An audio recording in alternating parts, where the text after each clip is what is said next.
Oi, gente, boa noite a todas as pessoas aqui presentes. Boa parte já, né, bem conhecida aqui da nossa relação. E para não me perder na viagem que eu vou fazer, eu escrevi um texto, principalmente para poder também dar conta aí desse tempo, né? Então vou tentar aqui fazer a leitura do texto para, né, construir esse diálogo aí com vocês, tá?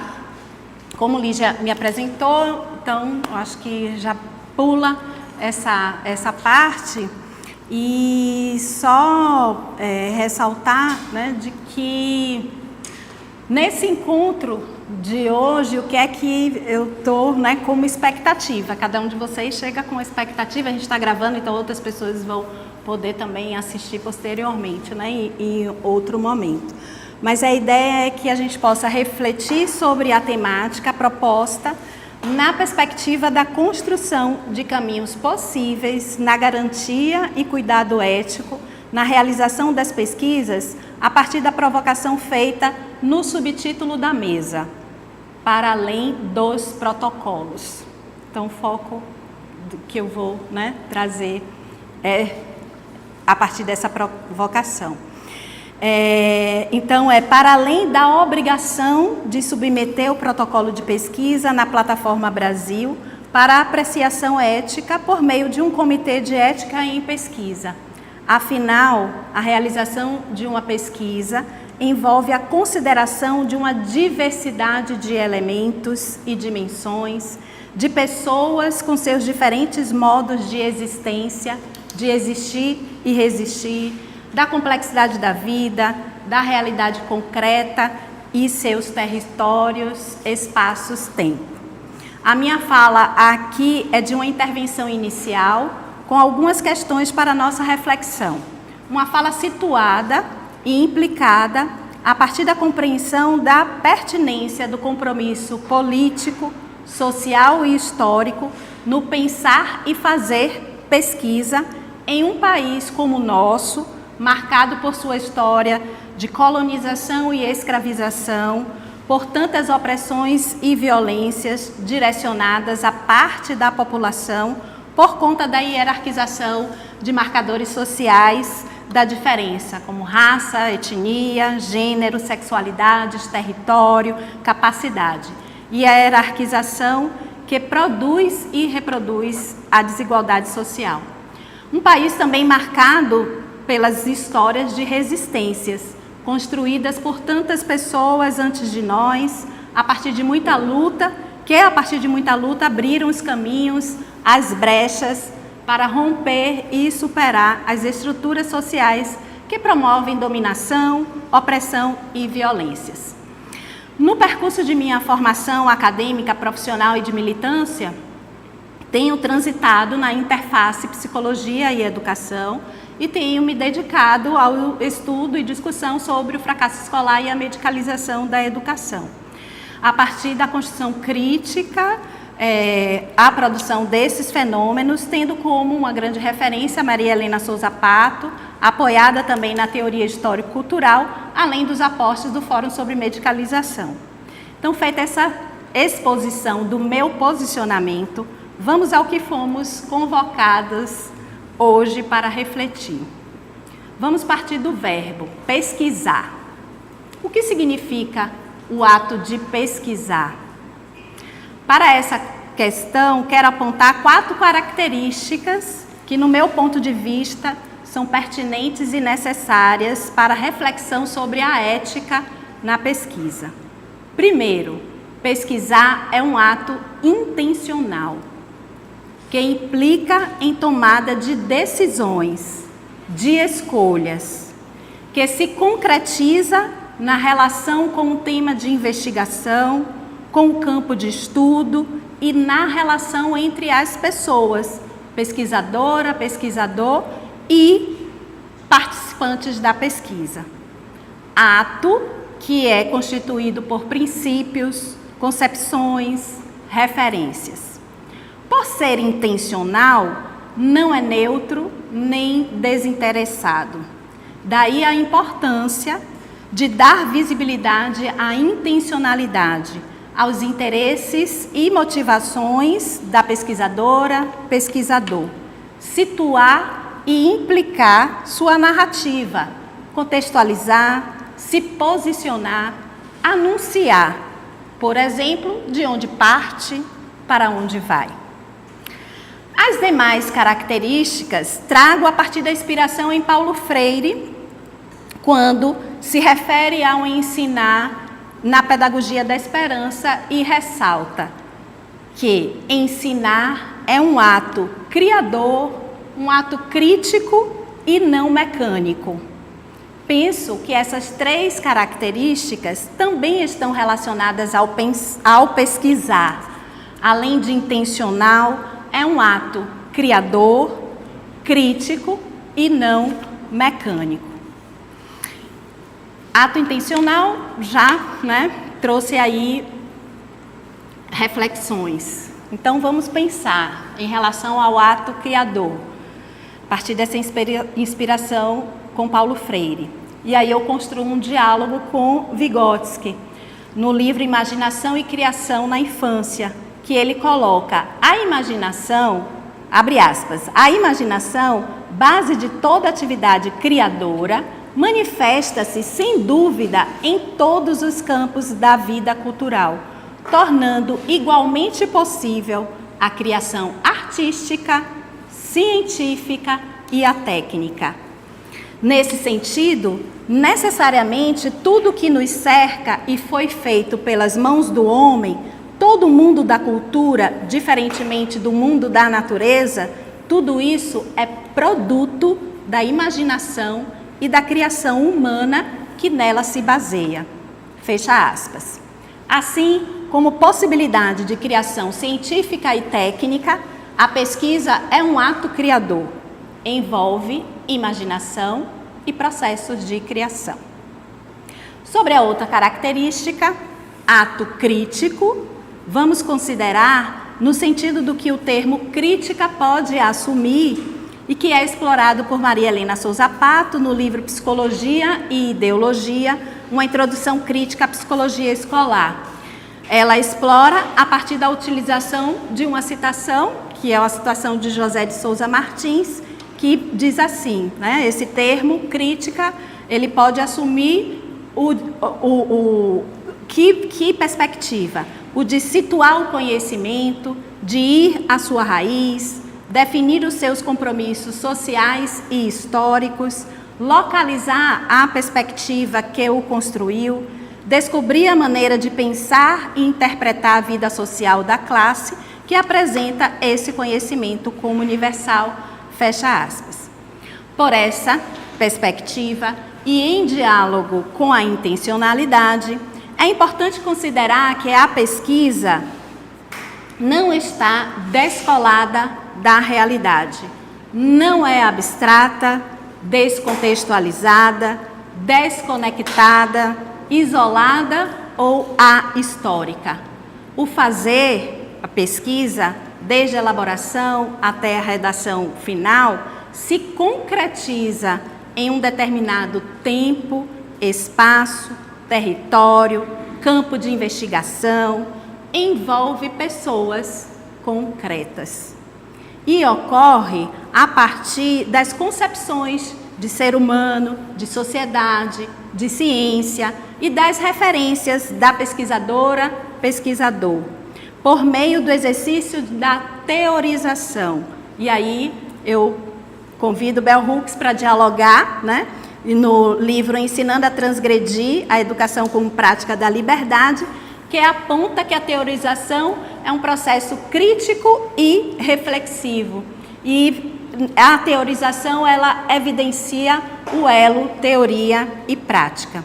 E Bell Hooks ainda denuncia que a teoria pode assumir ou pode ser utilizada como um instrumental para criar hierarquias como instrumento de dominação e manipulação que silencia. Mas ela também anuncia que a teoria pode assumir a função libertadora. Portanto, a pesquisa, o campo e as pessoas, pesquisadora, pesquisador e participantes, são concretas, não são entidades abstratas e nem ahistóricas.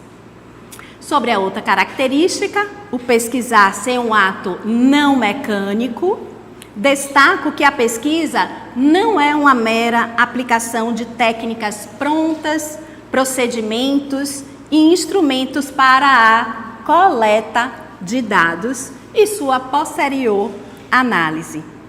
Por não ser ato mecânico, a submissão de protocolos de pesquisa para apreciação ética em comitês de ética de pesquisa também não deveria ser, especialmente no que diz respeito às garantias éticas aos participantes da pesquisa, da explicitação dos riscos aos quais estão expostos e das medidas de precaução e proteção adotadas para minimizar tais riscos e desconfortos advindos da pesquisa, como também a explicitação dos benefícios.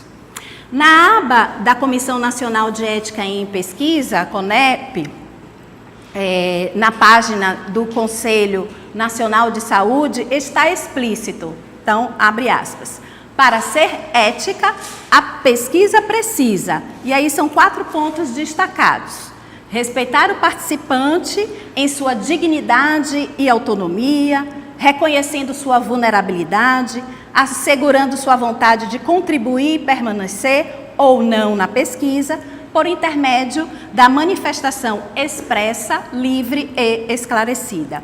Segundo ponto, ponderar entre riscos e benefícios, tanto conhecidos como potenciais, individuais ou coletivos, comprometendo-se com o máximo de benefícios e o mínimo de danos e riscos. Outro ponto, garantir que danos previsíveis sejam evitados. E, por fim, ter relevância social, o que garante a igual consideração dos interesses envolvidos, não perdendo o sentido de sua destinação sociocomunitária, fecha aspas. Para isso, para atender esses princípios, é preciso ir além do mero protocolar, realizado muitas vezes de maneira desconectada, abstrata e generalizada, preocupada com o simples cumprimento da listagem dos documentos exigidos para submissão na plataforma Brasil, conforme as normativas do sistema CEP-CONEP, Comitê de Ética em Pesquisa, Comissão Nacional de Ética em Pesquisa. Por esse caminho de reflexão que estamos trilhando, cabe ressaltar que os fenômenos humanos e sociais não são aleatórios, não são ahistóricos, descontextualizados. São resultantes de relações dinâmicas e múltiplas determinações. Como dito anteriormente, o ato de pesquisar também. Ao trazer essa compreensão, faço mais um diálogo agora com a Elizabeth Tunis, que ao se referir à ciência de Vygotsky, destaca o enraizamento da cultura. Abre aspas. A ciência de Vygotsky é, assim, enraizada no tempo e na cultura. Para fazê-la, ele partia do homem social concreto e a ele se dirigia, fecha aspas. Assim também remeto à importância em compreender o fazer pesquisa de maneira enraizada e que tece e trilha o caminho a partir do movimento do tema de investigação. Nesse sentido, é pensar e fazer a pesquisa como movimento vivo e dinâmico, entrelaçado com a realidade objetiva e suas condições concretas. Movimento vivo e dinâmico, como o caleidoscópio. Conhece o caleidoscópio? Eu trouxe, para quem não conhece, por favor. Obrigada. Então, o caleidoscópio é, né, um dispositivo, aí eu fui buscar a informação do que é. Então, é um dispositivo óptico em formato cilíndrico, feito de cartão ou metal, com um fundo de vidro opaco. O seu interior é repleto de fragmentos de vidro, colorido e 3 espelhos inclinados em formato de triângulo. Assim, quando bate a luz exterior e gira-se o tubo do instrumento, os reflexos dos espelhos formam desenhos simétricos únicos. E aí a gente tem uma relação unidade, a gente tem uma relação parte-todo. Então, pesquisa enraizada, ato intencional, criador, crítico e não mecânico. Para a sua concretização, é fundamental considerar o processo, o antes, o durante, o depois. E nessa consideração, algumas questões permeiam sua concretização. O que? Quem? Como? Para quê? Por quê? Onde? Quando? A serviço de quê? Para quem? Quem sou eu enquanto pesquisadora, pesquisador? Quais são os meus referenciais? Quem é a pessoa participante da pesquisa? Como vejo as pessoas participantes? E como me vejo na relação com as pessoas participantes? Qual é o contexto? O que pretendo? Quais parcerias fazer? Quais são os compromissos sociais, políticos, históricos? Reticências. A ação intencional e o movimento da pesquisa são como uma viagem. E aí, por isso, eu escrevi e disse para vocês, para eu não me perder na minha viagem. É uma viagem viva e dinâmica. Imaginamos, planejamos, organizamos, escolhemos e arrumamos nossas bagagens. Nessa arrumação, consideramos uma série de coisas. O tamanho dessa bagagem, o peso, a forma, a textura, a cor da bagagem, enfim. Decidimos roteiros, o que vamos levar. Ferramentas, acessórios, materiais essenciais. Mas é só na aventura da viagem que teremos a oportunidade de usar. Não usar, abandonar, tirar, incluir, manter, modificar o que veio em nossa bagagem, material e imaterial. E certamente, durante e após a viagem, a bagagem já não é mais a mesma. Nossa bagagem se transforma no movimento da nossa viagem. Nos caminhos e atalhos que percorremos, nas escolhas e decisões, diante dos desafios, do imprevisível, do desconhecido, dos cuidados com o clima-tempo, com as pedras, os buracos, dos contatos com as pessoas no caminho, parceiros de viagem, outros viajantes, estrangeiros, nativos. Também com as emoções, sensações, percepções, pensamentos, reflexões. Na viagem, também fazemos diferentes registros. Alguns compartilhamos, outros são só nossos, de nossas memórias. Na e com a aventura da viagem de pesquisar, afetamos e somos afetados. Pesquisa enraizada no tempo, no espaço e na cultura, na realidade concreta, com suas contradições e múltiplas determinações. Na bagagem dessa viagem, não pode faltar a abertura e a disponibilidade da pesquisadora, do pesquisador viajante, para a tessitura da teia de relações com as pessoas participantes da pesquisa, o que é um grande desafio para participantes e pesquisadoras, pesquisadores. Dentre os elementos basilares deste encontro, destaco o olhar, a escuta, o diálogo, o cuidado. Tudo isso envolve a ética na pesquisa, o cuidado ético e o compromisso com as pessoas participantes da pesquisa, a negociação do acesso ao campo, na interlocução no campo, na exposição, na construção do material, na análise, na narrativa implicada e no retorno do material para as pessoas participantes, individuais, coletivos, a comunidade, também na publicização, divulgação e comunicação do material produzido. E aí, para fechar, como desfecho, trago o fechar, pensando no desfecho dessa reflexão inicial. Digo desfecho, inspirada também pela leitura de João Augusto Pompeia, que é no sentido de que um processo, ao mesmo tempo que encerra, fecha, também abre alguma coisa. Todo desfecho é também necessariamente abertura. E aí eu retomo algumas expressões lançadas aqui com a intencionalidade de ir além dos protocolos, pois na minha perspectiva se relacionam com a pesquisa e o cuidado ético. Movimento, caleidoscópio, viagem, bagagem, raízes e asas, enraizada, firme, aberta e livre.